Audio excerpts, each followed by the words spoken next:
Olá, amigos e amigas. Hoje eu gostaria de conversar com vocês sobre métodos e processos que nós utilizamos na área de alfabetização. Para as pessoas que não me conhecem, o meu nome é Maria Celeste, eu sou professora aposentada e me aposentei há bastante tempo, mas nunca consegui parar. Felizmente, até hoje eu continuo trabalhando e eu digo hoje que eu gosto mesmo de fazer é trabalhar com professores.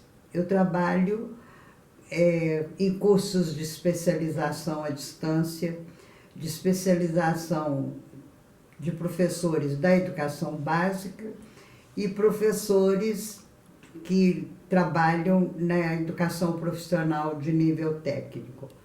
É o que eu gosto realmente de fazer. Mas eu já fui alfabetizadora, diretora de escola e sempre tive muito cuidado com a alfabetização.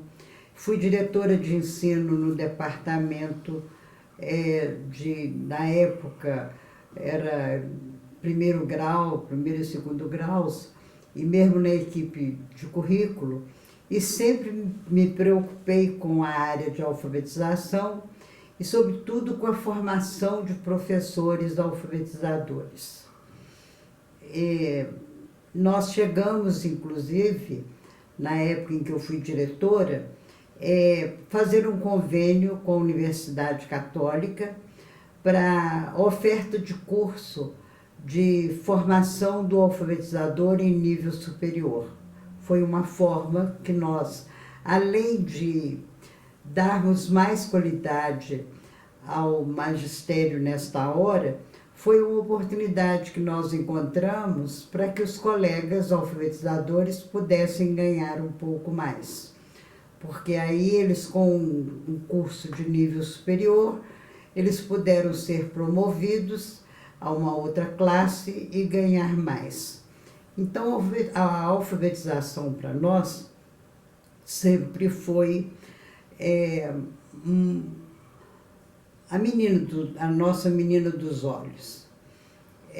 Quando diretora de escola, eu tive a oportunidade de fazer um trabalho que eu considero até de certa forma ousadia, mas muito importante. Houve uma época em que as secretarias de educação determinavam qual era o processo que deveria ser usado, chegando até mesmo a indicar o livro que o professor podia utilizar na área de alfabetização. Eu, para falar a verdade, eu sempre fui contra essa ordem. Eu acho que o professor tem o direito de escolher que processo ele quer usar para alfabetizar os seus alunos. A própria LDB nos dá esse direito. Nós somos responsáveis pelo nosso magistério. A gente tem a nossa autonomia, é assegurada e isto deve ser respeitado. E o importante é que o aluno, que o professor saiba trabalhar bem o processo que ele quer desenvolver. Então, eu acho que a nossa luta tem que ser por isso. E eu hoje gostaria de conversar com vocês sobre métodos e processos de alfabetização. Se nós prestarmos atenção, nós vamos ver que a palavra método, ela é utilizada de diferentes formas, ela tem muita conotação. Mas eu, quando me refiro ao método em educação, eu gosto muito de ver a origem da palavra. O que é método? Método é o caminho que nós vamos buscar para fazer alguma coisa. Podemos usar à vontade, mas em educação, quando nós vamos falar, por exemplo, da aprendizagem, nós vamos considerar isso. Método é o caminho em que se busca uma forma para fazermos alguma coisa. E, nesse sentido, nós temos 3 caminhos. O caminho da dedução, o método dedutivo ou analítico, o método da indução, que é o método indutivo ou sintético, e o método hipotético, o dedutivo ou eclético, em que nós usamos os 2 métodos. O que nós normalmente chamamos de método não é método. Método silábico, método fônico, não é método, isso é um processo. E esses processos, quando nós vamos trabalhar com esses processos, nós utilizamos prioritariamente um método. O método analítico, ou o método da dedução, ele orienta o trabalho da parte para o todo. Ele começa da letra, do som da letra, da sílaba, da palavra, até chegar no texto. E, ao contrário, o método indutivo, o da indução, que nós induzimos o aluno, é o método dedutivo ou sintético. Ele parte do todo para a parte. Nós começamos, vocês possivelmente devem se lembrar, que nós tínhamos, inclusive, um método que nós chamávamos de método global. Por quê? Porque ele começava do texto e quando não era bem desenvolvido, o aluno acabava repetindo, decorando aquele texto e ele sabia de cor, mas quando você ia explorar realmente o texto, ele não sabia usar. Por quê? Porque o professor não sabia usar, ele estava acostumado com o método silábico ou o método fônico, e quando ele foi trabalhar com o método global, ele não dava conta. E, como eu disse, eu fui ser diretora de escola e cheguei, as turmas já estavam organizadas. Vou contar um caso até bem interessante. As turmas estavam todas organizadas e nós percebemos, quando chegou lá pelo mês de abril e maio, nós percebemos que as turmas de alfabetização não estavam bem. E naquela época, a gente só podia usar o livro O Presente e Meninos Travessos. Era só o método global. E nós tínhamos, havia turmas que eram uma turma de repetentes, como nós chamávamos, os alunos já sabiam de cor, ou o presente ou os meninos travessos. E a professora estava meio perdida. Então nós testamos todos os alunos e organizamos as turmas de maneira diferente. Aqueles alunos que não conheciam o presente ou não conheciam os meninos travessos, nós até utilizamos esses livros, orientando os professores na utilização deles. Aqueles repetentes que já estavam, nós aí fizemos uma coisa escondida da secretaria, não contamos para ninguém. Nós colocamos um método de palavração e trabalhamos. E para mim foi uma experiência interessante, porque o que eu fiz? Nessa turma, eram os alunos que tinham mais problema. Eu coloquei a melhor professora. Eu disse que ela seria a professora. E quando nós fomos reunir, a professora estava muito magoada, porque os alunos dela estavam bem, o que ela estava trabalhando estavam bem, e que ela foi castigada. E aí, durante a reunião, eu mostrei para ela que eu coloquei, porque eram os alunos que precisavam de maior atendimento, e ela dominava realmente o processo de alfabetização, e ela ficou ali por ser a melhor professora que nós tínhamos na área de alfabetização. Aí eu criei outro problema, porque a professora que estava com a melhor turma, que os alunos já estavam praticamente alfabetizados, chegou e disse: eu sou então a pior professora da escola. E então foi assim uma conversa, e a gente teve que realmente ficar, e foi uma luta. Bem, mas voltando à questão do método. Então nós temos dois caminhos. O método que parte da parte para o todo, e o método que parte do todo para as partes, que faz o caminho inverso.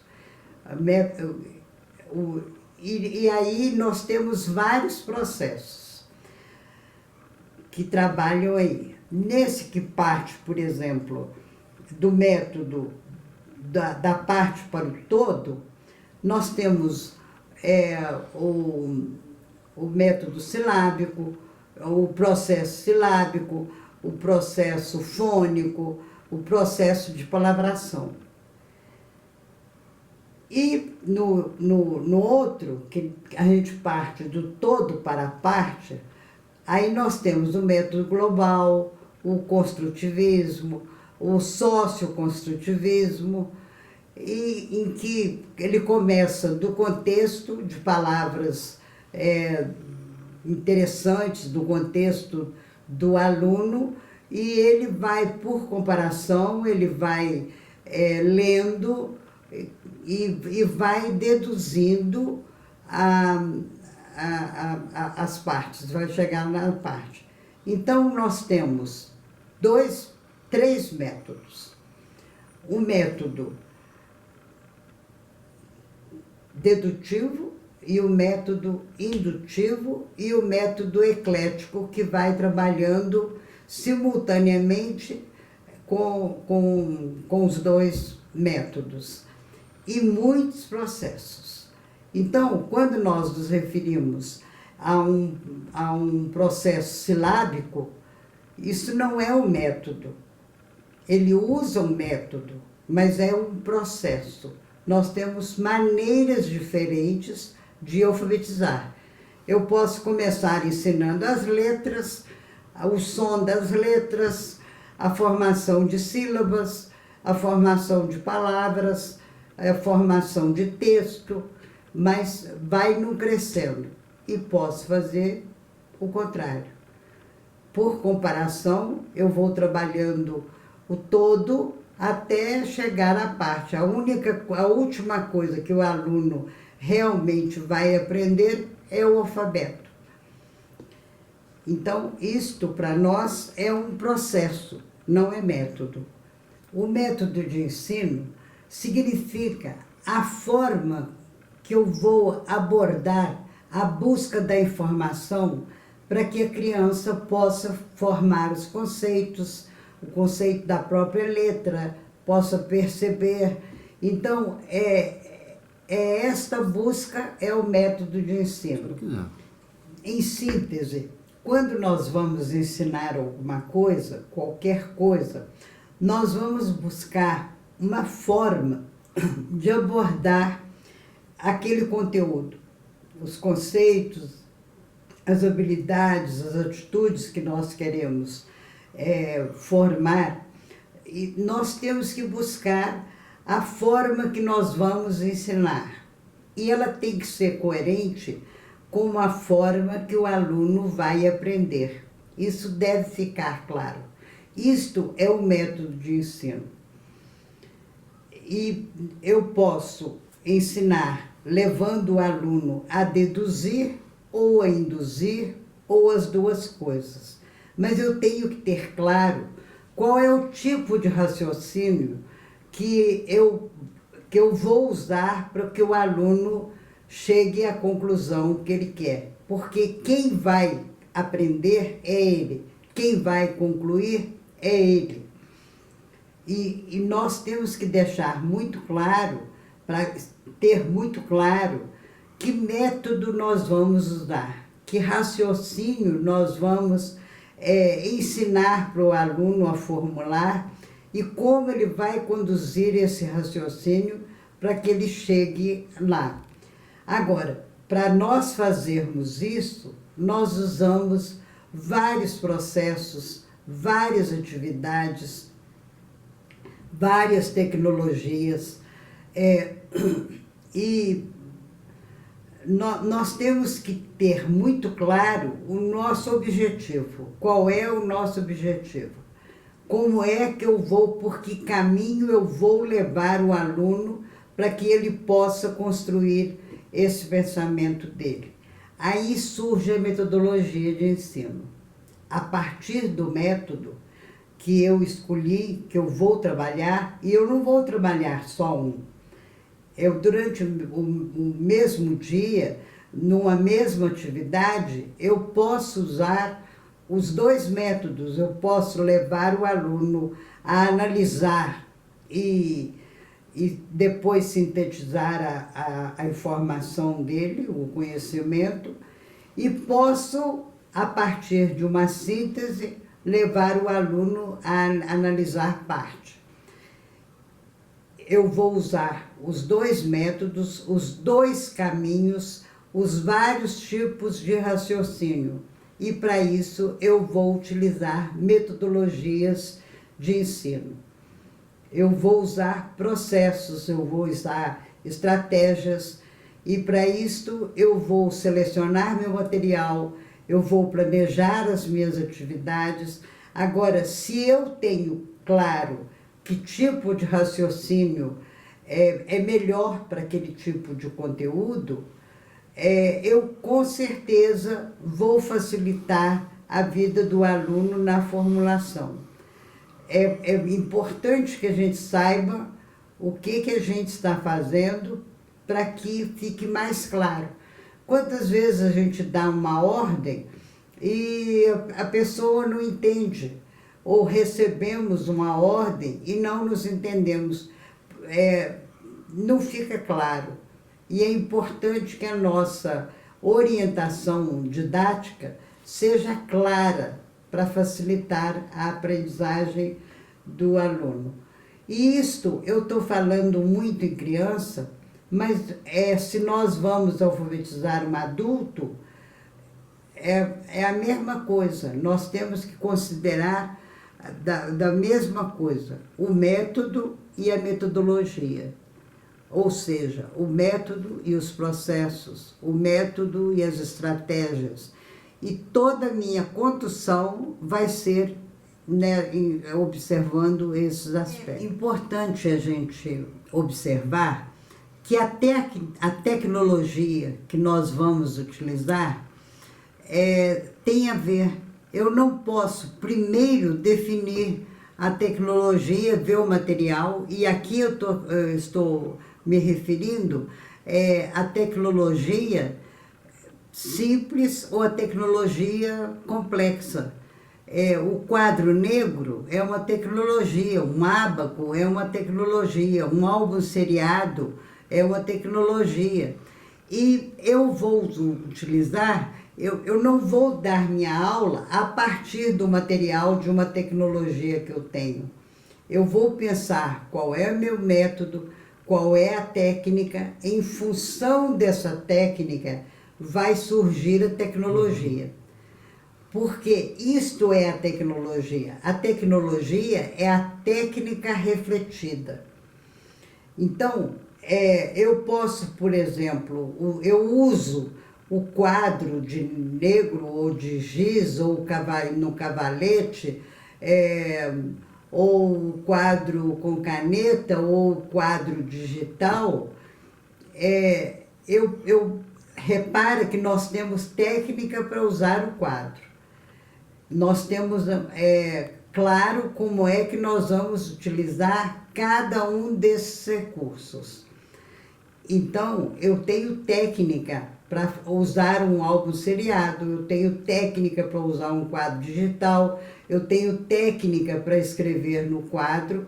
Agora, a partir da técnica, eu vou definir a tecnologia da minha aula. Ela é refletida. Então, vai depender, inclusive, do método que eu escolhi. Se eu vou, por exemplo, começar com sílaba, com método silábico, eu já vou começar com recortes, com sílabas colocadas. Então, a tecnologia que eu uso tem a ver com o método que eu utilizo, com o processo que eu vou utilizar. Ele tem que ter coerência. Então, eu não posso achar bonitinho determinada atividade, e hoje nós temos uma riqueza enorme. Agora que eu tenho pensado muito nessas coisas, e eu gosto muito de tecnologia, eu acho muito importante a tecnologia na sala de aula, e eu confesso para vocês que eu fui, inclusive, fazer um curso de tecnologia, um mestrado na área de tecnologia de ensino. Tal é a minha preocupação com tecnologia, porque isso é muito importante, mas precisa ser muito bem usada. Porque uma tecnologia digital, por exemplo, especialmente a digital, ela em si e por si, ela é nada. Ela depende do usuário, ela depende do que o professor vai fazer com ela, da forma como o professor vai trabalhar com ela. E é preciso que eles estejam seguros. E isso na tecnologia simples ou complexa. Pode ser uma tecnologia digital. Eu, por exemplo, se eu quero ensinar hora para o aluno, eu posso levar o relógio, eu posso fazer um desenho do relógio, eu posso acessar no Google, que lá tem uma infinidade de jogos, de brincadeiras com relógio que vai levar. Então, qualquer tecnologia que eu use, da simples à mais complexa, ela tem que ser bem usada. É importante que a gente saiba, no momento dela, a propriedade dela, e isto é muito importante. A tecnologia vai nos ajudar muito mais no processo que eu escolher, em acordo com o método que eu vou desenvolver. Então, ele tem que ser muito bem planejado e tem que ser muito organizado. Então, tem que ter uma ligação, tem que ter uma interligação entre o objetivo, o método que eu defini, o processo que eu escolhi, os materiais que eu... e a minha condução, como é que eu vou conduzir isso aí. Porque nada disso, isolado, sem conexão, vai dar o resultado que nós precisamos. O sucesso da nossa ação docente vai depender dessa integração. Objetivo, conteúdo, método, processo, material, tecnologia. Aí é que está o difícil, o mais complicado, quando nós vamos planejar uma aula, não é a elaboração do material. Dá trabalho, mas é definir, é perceber se aquele material é coerente com aquilo que eu vou fazer. Não me adianta desenvolver um método silábico, por exemplo, se eu não tenho um material adequado com as sílabas.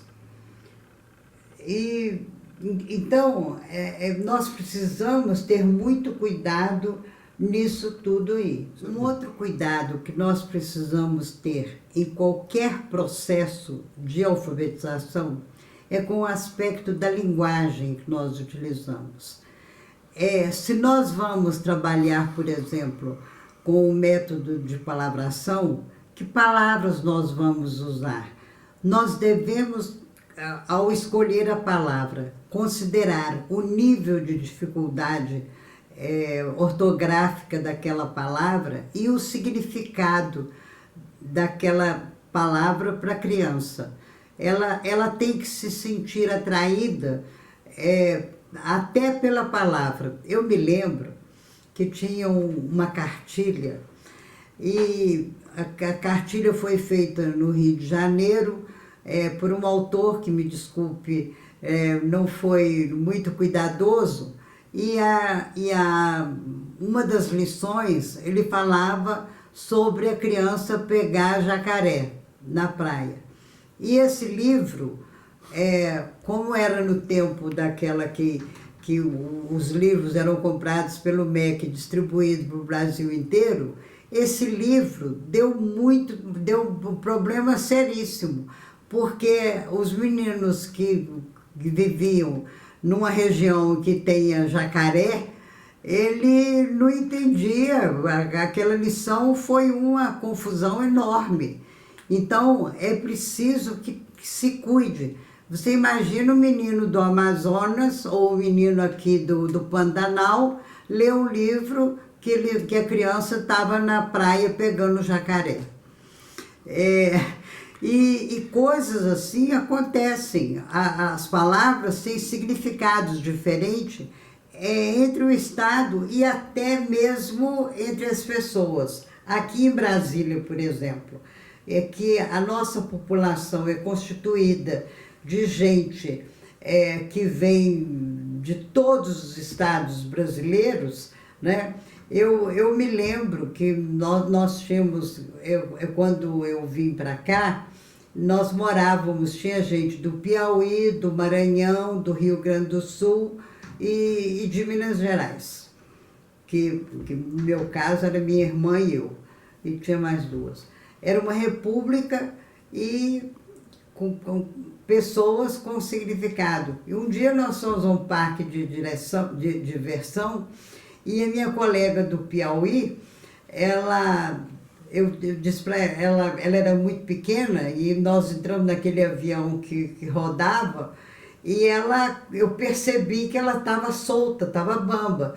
E eu dizia para ela: Lita, você está vazando? Ela dizia: não, eu estou chorando. E ela achou que eu estava falando que ela ia fazer outra coisa, porque ela não entendia. Ela um dia me pediu, ela é asmática, e ela me pediu uma astiarina, e eu achei que era nelcinefrina, e fui procurar o remédio, e ela ria. Ela queria que eu apagasse a luz para não perturbar as outras, e pedi uma astiarina. E eu não sabia que a astiarina era uma vela. Para mim era um remédio que ela estava me pedindo. Então, e nós convivíamos ali, e muitas palavras, aquilo era motivo. Hoje nós já dominamos mais, né? Ela um dia perguntou para alguém se a roupa dela estava engilhada, e a colega não sabia o que era engilhada. E são termos que, para a gente que fala, é muito comum, mas nem sempre comunica. E para a criança é pior ainda. Eu me lembro de uma amiga que veio do Rio Grande do Sul, e a criança foi para a escola, e a professora dele era do Nordeste, eu não me lembro. Ela chegou: você gostou? Gostei. E a professora, ela é estrangeira, ela fala muito difícil. E então, nós temos que ter cuidado até com a maneira de falar, com as palavras que nós vamos usar para a criança copiar, para a criança escrever, até para não criar problemas, às vezes sérios, porque uma palavra que para mim é comum, para outra ela pode ser um palavrão. E eu já vivenciei aqui em Brasília coisas dessa natureza,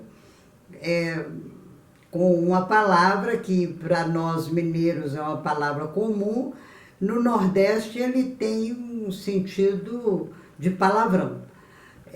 Então, outra coisa que nós precisamos ter é com a linguagem, com as palavras que nós vamos usar, com a forma como nós vamos utilizar isso, e não tem importância que até apresente uma palavra estranha, que nós vamos enriquecer o vocabulário. O caso que eu contei do jacaré, se a professora estivesse preparada, ela ia contar para os alunos que no Rio de Janeiro o que era o jacaré para uma criança carioca e o que ela poderia enriquecer. Então, por isso que a aula precisa ser preparada, porque o próprio livro pode trazer uma linguagem que vai tumultuar. Eu estou comentando tudo isso porque eu gostaria de deixar muito claro, porque, como eu disse, a tecnologia em si e por si, ela é nada. Depende do que o usuário vai fazer dela. E a mesma coisa são os processos. Cada processo, um livro, um material que trabalha com sílabas, que trabalha com as letras e com o som das letras, ou da palavração, ou método global, ou o construtivismo, em si, eles não querem dizer que é o melhor. O melhor é um professor bem preparado e que saiba utilizar bem. É um professor que tenha consciência de como o processo se desenvolve e que ele faça toda aquela conexão que eu disse. Que ele saiba qual é o método, qual o processo que ele vai utilizar, que tecnologia ele vai, qual é o objetivo, porque o melhor material didático é o professor. O sucesso depende muito do professor. Para mim, eu posso até, se eu fosse voltar a alfabetizar, com certeza eu sei qual é o processo que eu utilizaria. Mas eu não posso, ninguém pode impor um processo para um professor. O melhor processo é aquele que ele sabe desenvolver bem. Então, eu digo, se nós vamos preparar, orientar o professor para o desenvolvimento de um processo de alfabetização, isso deve ser feito a partir da realidade dele, da opção dele. Ele tem que ser o melhor dar o melhor de si naquele processo que ele escolheu. Porque, para mim, com certeza, o melhor método e, sobretudo, o melhor processo é aquele que o professor sabe conduzir.